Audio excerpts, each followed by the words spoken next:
Salve, salve galerinha! Sejam bem-vindos para mais um vídeo do canal Área dos Animes. E hoje, é claro, vamos continuar com as análises dos capítulos do mangá de One Piece, indo para o capítulo 1137, intitulado A Aparição de Shenrock, onde respostas e muitas mais perguntas surgem neste capítulo que, senhoras e senhores, One Piece não para.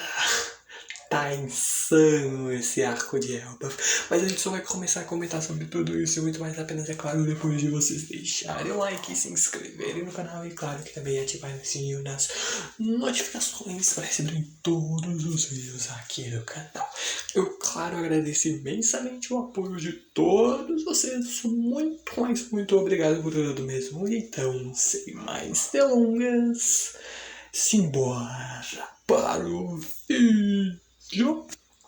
Bom, a gente basicamente começa esse capítulo indo para Elbaf, mais especificamente no Castelo Aurst, onde a gente começa a ver uma narração ali do Road sobre fazerem 14 anos desde a morte do rei Arrows.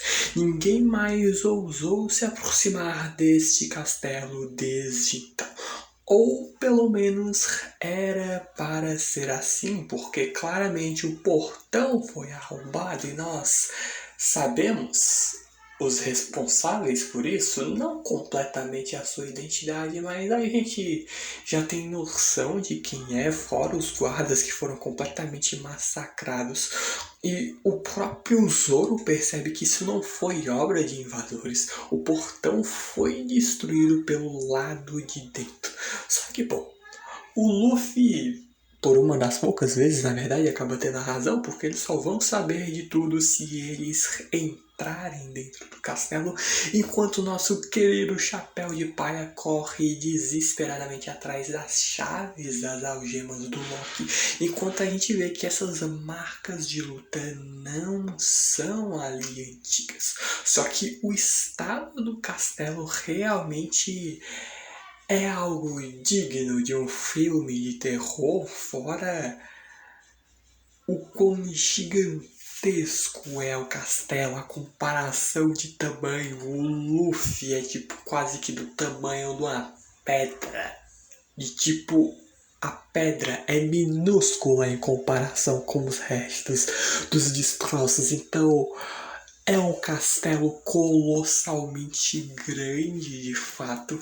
E o Luffy querendo saber onde está a chave. Bom, o Road não sabe, porque ele é apenas um homem. Ele nunca teve o privilégio ali de entrar nesse castelo. Mas, segundo a Nami, ainda é bom que ele esteja aí. Por que bom?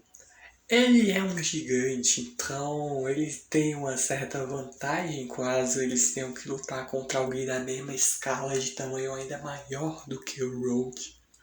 Só que o ponto é que o castelo realmente foi completamente destruído, sobraram-se só as ruínas, mas não é tudo isso obra desses tais invasores, porque isso tudo aconteceu como resultado da violenta briga entre o rei Arrow e o seu filho Loki. As marcas desta luta permaneceram desde então, e de fato a gente vê um poder destrutivo colossal. O Loki, de fato, segundo as palavras do Road, é um monstro, mas o rei Arrow foi o homem que ficou conhecido como um grande guerreiro. Então a destruição era inevitável. Só que diante dos olhos dos nossos chapéus de palha surge algo colossalmente bizarro. Vários esqueletos de gigantes estão em meio a todas essas ruínas, fora ali armamentos antigos, provas da grandiosa batalha que aconteceram aí. Porque justamente naquele dia haviam muitos soldados no castelo. mais de 100 soldados foram mortos pelo Loki de touro, só sobraram apenas Rujaru e o próprio Loki. E depois de todo esse acontecimento, as portas do castelo foram completamente fechadas e qualquer entrada aí foi estritamente proibida. Onde o próprio Road dizendo que provavelmente aí seria o ninho perfeito para os Onryos, que são espíritos nativos do folclore japonês. E é um lance interessante porque a comparação de tamanho continua cada vez mais colossal. O Luffy é tipo uma formiguinha em cima de um crânio de um gigante. É uma cena meio bizarra, mas a gente não vê isso pela primeira vez, né? O crânio lá de Onigashima, por mais que a escala de tamanho fosse ainda maior, apesar de que esse crânio aí tem chifres crescendo, e a gente que descobre um pouco mais sobre os próprios gigantes, porque os guerreiros que possuem ali estes chifres são os mesmos que possuem o sangue dos gigantes ancestrais, da mesma raça ali do Wars, que a gente já ouviu falar isso algumas vezes. O ponto é que os de sangue puro já não existem mais, mas aqueles que carregam este sangue ainda vivem. Onde, acreditem se quiser, mas o Rei Harold era enorme e muito forte. Onde a gente acaba vendo pela primeira vez um retrato por completo deste personagem, o rei que amava a paz e que quis conectar Elbaf ao mundo, o homem que também foi conhecido como o melhor rei da história de Elbaf, onde a gente vê cicatrizes em sua cabeça que foram deixadas após o rei ter arrancado os chifres que eram a marca de seu sangue de gigante ancestral. E o cara tem um design colossal, um bigodão estiloso, uma barbona, tem até aquelas pinturas de rosto estilo viking, como por exemplo a própria Ripley tem. E nossa, o design ficou muito foda do personagem, onde ele que fez isso de arrancar os próprios chifres, o que deve ser uma dor gigantesca, porque a gente viu nos esqueletos e é parte da própria estrutura óssea dos gigantes, então ele arrancou o próprio osso, então é um negócio bem brutal, de fato. Só que o ponto é que os gigantes ancestrais eram intrinsecamente relacionados à Era das Guerras. E de fato foi necessária muita determinação para ter feito isso. Onde a gente vê que todos ficaram desesperados quando o rei veio a falecer, mas aquele que mais odiou o Loki, que ainda deseja vingança, é simplesmente o Hajirudin, o outro filho do rei Harold. Sim, ele é irmão do Loki, só que na verdade é apenas meio irmão, pois antes da rainha consorte se casar com o rei, o Hajirudin já havia nascido de outra mulher. Contudo, a mãe do Hajirudin não teve a permissão de Elbaf para se tornar a rainha consorte, justamente porque ela nasceu em um outro reino gigante. Mas bom, ela era uma gigante, então tanto faz. Bom, a gente vê que ela era de fato uma gigante, mas os próprios humanos também não lutam entre si por terras.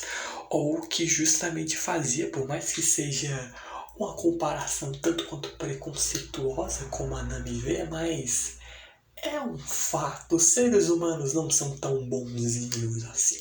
O ponto é que o sangue de gigantes de outras raças iria manchar o sangue de Elbaf. E muitas pessoas não ficaram nem um pouco felizes por isso.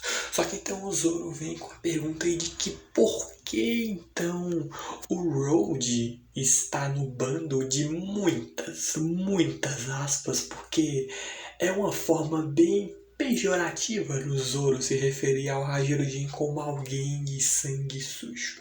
Justamente porque o Road, quando criança, ele simplesmente era tido como um otaku, mas um otaku no estilo pejorativo da palavra. ele sofreu por ser otaku. Só que, bom, é um lance que, pô, tem duas determinações diferentes pra quem não sabe de otaku. Então, uma é a pessoa que é aficionada por animes, mangás, cultura japonesa e tudo mais, e o outro é um pouquinho diferente. No caso, aqueles estereótipos de gordo, fedido e tudo mais. Então, é um pouco pesado, mas o Hajirudin é quem acaba dando ali valor e importância pro Road, ele ficando completamente empolgadaço com quão bom ali o Road era em desenhar mapas, pedindo para que ele ensine ele a fazer isso e até pede para que o Road seja amigo dele. Então o Hajirudin passa muito aquela vibe Luffy. Ele mal conhece os caras, não, vou te ajudar, somos amigos e tal. Então é muito interessante esse paralelo, onde o próprio Road vê que, diferente dele, o Hajirudin é um homem muito honesto, porque mesmo sendo filho do rei, ele não podia morar no castelo. E justamente por isso, mesmo que a sua mãe também sendo maltratada por ser estrangeira, ele aguentou tudo isso e ainda disse: eu unirei todas as tribos de gigantes deste mundo. Ele será o rei de todas as tribos gigantes. Enquanto geral lá na festa torcendo pelo Hajirudin, pelo sonho de fato dele. E o próprio Road, que quer fazer o sonho do seu grande amigo se tornar realidade, e o próprio Zoro vê que, pô, então tá compreensivo, porra, que chato. Mas é tipo muito Zoro vibe Road, pelo menos na determinação de apoiar o capitão, porque de resto a personalidade é completamente diferente. Mas o ponto é que o Luffy acaba encontrando ali alguns gigantes caídos, que basicamente são os guardas que estavam fazendo ali a vistoria de todo o local, quando a gente muda indo para o submundo de Elbaf, com a Gunko simplesmente com botas colossalmente gigantes pisoteando o Loki, que diz que já não consegue mais se mexer. Só que o cara é idêntico ao Shanks, que mesmo se ele conseguisse, daria no mesmo. Onde a própria Gunko vê que terá chance de ascender como Deus, não importa o quanto anseie. É um sonho impossível. E eles estão oferecendo isto ao Loki neste agora. Só que ele simplesmente recusa, não importa o que aconteça. Só que quando a Gunko pisa no chão, as setas que saem ali dessa sua bota começam a basicamente traçar o rumo dos ataques da Cavaleira Sagrada. Ela vai acelerar na direção do rosto do Loki em direção à direita. E bem na hora que ele virar para o lado, ela vai usar o seu punho para lhe acertar no queixo. E ele que simplesmente acaba vendo toda a trajetória do ataque da Gunko, que antes de atacar as flechas que ela manipula basicamente indicam a trajetória, mas a violência ao ver dela é inevitável quando ela determina o futuro de onde a seta irá parar. Só que, por mais que tais flechas sejam inevitáveis, teoricamente, mas só teoricamente mesmo de se desviar, ela ainda consegue pará-las. E ela vem para perguntar mais uma última vez ao Loki se ele aceitará se alistar para os Cavaleiros Sagrados. Só que ele mais uma vez declara que não, pedindo para que os dois idiotas que estão em sua frente simplesmente desapareçam.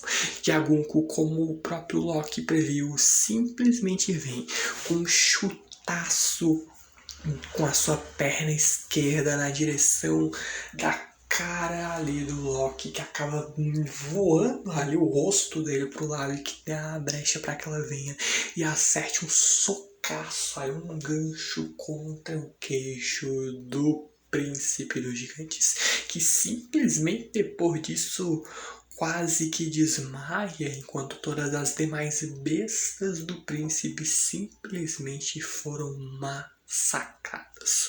Só que o próprio Loki, mesmo depois de tudo isso, ainda não se rende, dizendo para que a Gunko vai se arrepender do que está fazendo. Só que se ele então não se alistará para os Cavaleiros Sagrados, ela vai dar um fim em tudo isso de uma vez, preparando simplesmente com uma sequência absurda de setas apontando para a direção da cara do Loki. Ela vem com a enxurrada de socos e chutes contra o gigante ao ponto de provavelmente ele desmaiar. Só que o cara, encapuzado e com a aparência idêntica ao Shanks, pede para que a sua parceira pare, pois eles mudaram de planos, entrando ali pedindo para que a Gunko entre em contato com Mary Joyce, pois ele percebe que todos são uns inúteis. Ele queria ter feito isso de um jeito mais inteligente. Só que mesmo na morte os gigantes não desistem. Será que eles têm fé em algo? É o que pergunta a Gunko quando a gente tem a revelação da Cavaleira de Deus Gunko, a mesma que tem posse a Aru no Mi, o que torna ela basicamente uma flecha humana, e provavelmente essa seria a fruta da flecha. Mas o mais importante é a revelação do líder dos Cavaleiros Sagrados, um nobre mundial, Figarland Shamrock, filho de nada mais nada menos do que o São Figarland Gatling. E bom, ele é idêntico ao Shanks, tirando o fato de que ele não tem a cicatriz no olho e tem os dois braços e o cabelo é bem maior e o design dele é muito foda. A gente vê, né, com aquelas roupas de nobres medievais, ficou muito da hora. E caraca, essa é a última página do capítulo, então você fica desesperadaço com tudo isso sobre os guerreiros ferozes de Elbaf, que há muito tempo dominaram o Novo Mundo. Shamrock simplesmente declara que com certeza os colocará sob o comando do governo mundial. Só que, cara, ele é idêntico ao Shanks. Basicamente a gente já tinha a confirmação de que o Shanks era um nobre mundial, porque lembrem-se, lá no filme One Piece Red, que por sinal é um ótimo filme, eu recomendo, o Shanks, quando vem para salvar a Uta, ele declara que ela é a filha dele. E os Goroseis, quando reagem a isso, acham que ela de fato é filha de sangue do Ruivo, o que logo então faria ela ter sangue Figarland. Só que, bom, a gente sabe que eles não têm ligação de sangue, mas o governo mundial achava. E se ela teria supostamente o sangue Figarland, significa que o Shanks tem o sangue Figarland. E para quem não lembra, foi lançado um capítulo bônus junto ali de um filme, para quem tivesse assistido em primeira mão o filme lá no Japão, onde basicamente mostra o momento em que o Roger encontrou o Shanks bebezinho dentro de um baú do tesouro, nada mais, nada menos do que em God Valley. E não bastasse tudo o que já aconteceu no incidente de God Valley colossalmente lendário, lá nós tínhamos São Figarland Gatling. E aí vem-se a pergunta, porque, beleza, Shamrock e Shanks são irmãos. E agora a gente quase que tem a confirmação de que o cara que veio ali há muitos capítulos atrás conversar com o governo mundial sobre um certo pirata que estica e que usa um chapéu de palha e que era idêntico ao Shanks, provavelmente era ali o Shamrock. E o ponto é que, beleza, eles teoricamente são irmãos ou não? Porque mesmo que sejam irmãos e provavelmente irmãos gêmeos, ainda abre-se uma pequena teoria de Será que realmente eles são irmãos ou, na verdade, clones? Porque, bom, a gente tem o Vegapunk, a gente tem o Judge, então clonagem é algo real em One Piece. E existem boas teorias para sustentar isso, e são as teorias que são muito boas. É uma viagem do caramba, mas é um negócio que faz muito sentido. Então, é aquela revelação que você, tipo, caraca, que foda. E infelizmente é com isso que a gente termina o capítulo, que é mais foda. Porque ser desesperado pelo próximo e que quem acompanha semanalmente entende a agonia de ter que esperar uma semana inteira para poder ler o próximo capítulo. Mas que bom que o One Piece por enquanto não tá mais tendo pausa. Então, a gente vai ter que continuar, infelizmente, isso num próximo vídeo, mas que claro que espero justamente que tenham gostado e que justamente por isso deixem o like, se inscrevam no canal e claro que também ativem o sininho das notificações para receberem todos os vídeos aqui no canal. Eu, claro, também agradeço imensamente o apoio de todos vocês. Muito, mas muito obrigado por tudo mesmo. Eu, então, vejo vocês no próximo vídeo. Falou, valeu e fui.